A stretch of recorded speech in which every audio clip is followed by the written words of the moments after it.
Warga Melayu Malaysia geram karena warga asing merajalela di Malaysia. Masa kita ambil warga asing Indonesia, tak adalah seteruk ni kes-kes jenayah berlaku. Masa tu saya rasa hidup orang tempatan masih aman lagi.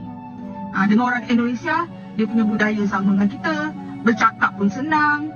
Lepas tu ada sifat orang cakap tolong menolong. Orang Indonesia dulu pun banyak dekat coket tu, tapi tak pernah pun cakap coket tu dia yang punya. Ini negara Malaysia dan negara Bangladesh. Nampak apa yang berlaku di Jalan Silang?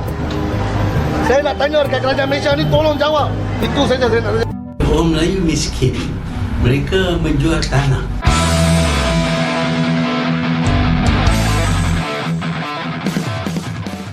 Jadi mereka ini berbondong-bondong datang ke Malaysia, lalu hal ini menimbulkan kemarahan atau geramnya warga Melayu Malaysia tersebut.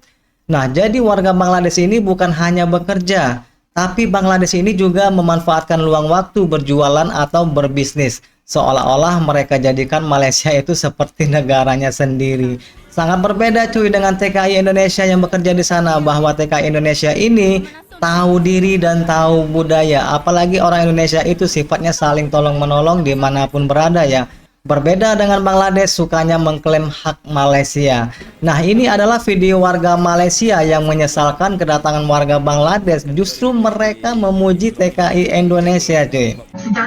Sejarah kemasukan pekerja asing dekat negara kita ni ramai, bermula pada tahun 1980-an. Tapi masa tu kita ambil ramai pekerja asing warga Indonesia. Masa kita ambil warga asing Indonesia, tak adalah seteruk ni kes-kes jenayah berlaku. Masa tu saya rasa hidup orang tempatan masih aman lagi. Dengan orang Indonesia, dia punya budaya sama dengan kita, bercakap pun senang. Lepas tu ada sifat orang cakap tolong menolong. Orang Indonesia dulu pun banyak dekat coket tu, tapi tak pernah pun cakap coket tu dia yang punya. Nah, itulah tadi kritikan dari warga Malaysia yang geram terhadap warga asing Bangladesh, dan kini seolah-olah mereka menyesal. Jadi kalau mengingat kejadian yang lalu, sebenarnya kita sebagai warga Indonesia ya sangat geram juga atas perilaku yang tidak pantas didapatkan TKI Indonesia di Malaysia ya. Karena mereka itu mendapatkan kerja paksa, bekerja sekian tahun lamanya tidak digaji, bahkan mengalami kekerasan fisik. Saya ke Malaysia, saya ditawarin kerja, katanya saya sah dijamin sampai tujuan, sampai majikan saya akan dikasih fasilitas dan keamanan. Tapi rupanya saya dibohongi. Sampai Malaysia saya kerja selama 5 bulan tidak menerima uang 1 sen. Handphone, paspor, ditahan majikan. Kalau saya tidak mau bekerja, saya harus mengganti 10.000 ringgit Malaysia. Dengan orang Indonesia, dia punya budaya sama dengan kita, bercakap pun senang. Lepas tu ada sifat orang cakap tolong menolong. Orang Indonesia dulu pun banyak dekat coket tu, tapi tak pernah pun cakap coket tu dia yang punya. Dia masih lagi hormat orang kita berniaga, tak adalah halau-halau. Tapi sejak kita ambil orang Asia Selatan ni masuk ke negara kita, macam-macam hal berlaku. Diorang nak klaim Selayang, diorang punyalah. Diorang nak klaim Sungai Buloh, diorang punyalah. Lepas tu diorang tak boleh terima hakikat, diorang langgar undang-undang. Nah, itulah cuy ya bedanya warga Bangladesh dengan TKI Indonesia. Jadi kalau TKI Indonesia itu memang mereka itu tahu diri, tahu aturan, tahu budaya, dan sifatnya juga saling tolong menolong. TKI Indonesia itu kalau bekerja di Malaysia memang untuk bekerja. Kalau warga Bangladesh ini dia mengambil kesempatan bagaimana dia mendapatkan keuntungan agar untuk memajukan kehidupan mereka. Jadi dia tidak peduli itu negara manapun, yang penting dia itu bisa sukses di negara tersebut ya. Nah, jadi seolah-olah negara Malaysia itu dia bikin seperti negaranya sendiri. Ini Bangla sini buat satu kedai. Tengok sini dia boleh buka tepi jalan pun dia boleh buat satu kedai. Ini lagi ini kerusi dia. Entah itu dapat izinnya dari mana. Jadi nggak heran kalau warga Bangladesh itu suatu saat bisa jadi bos ya kan. Salah orang kata lah. Ramainya warga Bangladesh berdatangan ya. Saya dapati ramai banyak warga Bangladesh dan rata-rata warga asing. Saya nak tanya dekat kerajaan Malaysia, ini negara Malaysia ataupun negara Bangladesh? Dia mengatakan ini negara Malaysia atau negara Bangladesh. Nah, itu karena terlalu banyaknya Bangladesh di sana ya. Ini penuh penjagaan di dalam Malaysia. penuh dengan warga Bangladesh dan warga asing. Saya nak tanya dekat kerajaan Malaysia lah ni. Ini negara Malaysia ke negara Bangladesh? Nampak apa yang berlaku di Jalan Silang? Saya nak tanya dekat kerajaan Malaysia ni, tolong jawab. Itu saja saya nak tanya. Lambakan warga asing di Malaysia bukan sesuatu yang baru lagi.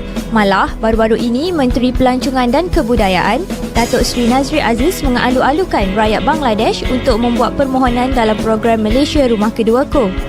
Kenyataan itu telah mendapat pelbagai reaksi di kalangan masyarakat, termasuklah rasa bimbang dan marah dengan kehadiran warga negara Bangladesh yang semakin ramai di Malaysia. Rakyat kita sendiri pun tak ada kerja tau sebab masuk dia. Jadi warga negara Malaysia pun kesulitan untuk bekerja setelah Bangladesh ini berbondong-bondong dan terlalu banyak datang ke Malaysia. Sebab masuk ke orang luar ni kan. So saya memang tak agree lah benda ni. Memang langsung tak agree. Saya rasa tak masuk akal lah benda ni. Tak tahu lah, saya tak tahu nak cakap pasal tak masuk akal langsung. Jadi Bangladesh tak jadi Malaysia, jadi Bangladesh. So apa pandangannya? Saya rasa tu macam membuatkan negara kita lebih, dia punya ekonomi lebih jatuh lah sebenarnya. Sebab apa? Kita beri duit tu pada dia orang. Jadi dia orang bukannya belanja di sini, belanja di luar, bawa balik ke rumah. Memang susah lah. Kita cukup lah apa dia orang datang bekerja macam sekarang. Kita tak kisahlah bekerja kan. Kalau jadi rakyat Malaysia memang abang tentang lah. Sebab apa dia nak, kena tanya dia lah. Mungkin isteri kedua dia orang Bangladesh, kita tak tahu itu. Kita mana boleh simply bagi macam tu je. Mungkin ada agenda lain lah kot. Dia nak apa? Nak bagi IC tu dekat rakyat Bangladesh tu. Lagi-lagi nak dekat election ni mana kita tahu kan. Mungkin dia tahulah sendiri ni hantu ke apa kan. Sehubungan itu, kami telah membuat tinjauan di kawasan yang padat dengan warga Bangladesh dan memaklumkan kepada mereka berkenaan kenyataan Datuk Seri Nazri Aziz itu. Seperti yang dijangkakan, kebanyakan mereka sememangnya sangat sukakan negara ini dan mahu membuat permohonan untuk tinggal di sini selama-lamanya. After 5 years, you get permanent citizenship in government Malaysia. Yeah. So now what to do? Their process is very difficult. Second home in Malaysia for Bangladeshi people. I want to know. Oh, ini di KLCC ya.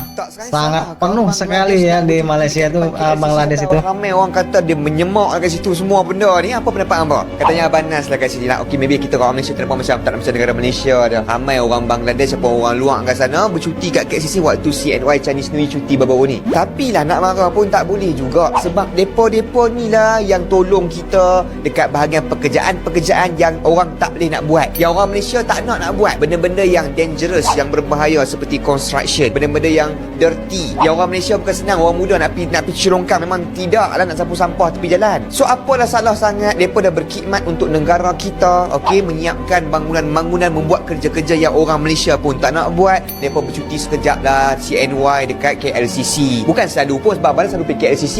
Mana ada selalu depa ada kat sana, ada pun tak ramai kadang-kadang. Tapi kalau setiap hari ramai macam tu, aku sikit kepala jugalah. Aku faham je perasaan hangpa. Dan kalau hangpa nak sangatlah orang Bangladesh tak nak duduk kat Malaysia, tak nak penuh kat sekitar KLCC ni, apa kata kita hantar anak-anak kita ataupun diri kita sendiri kerja dekat bahagian kita tak nak kerja tu yang terbaik kat diorang tu. Apa macam? Apa pendapat hangpa? Cuba komen sikit, aku nak dengar.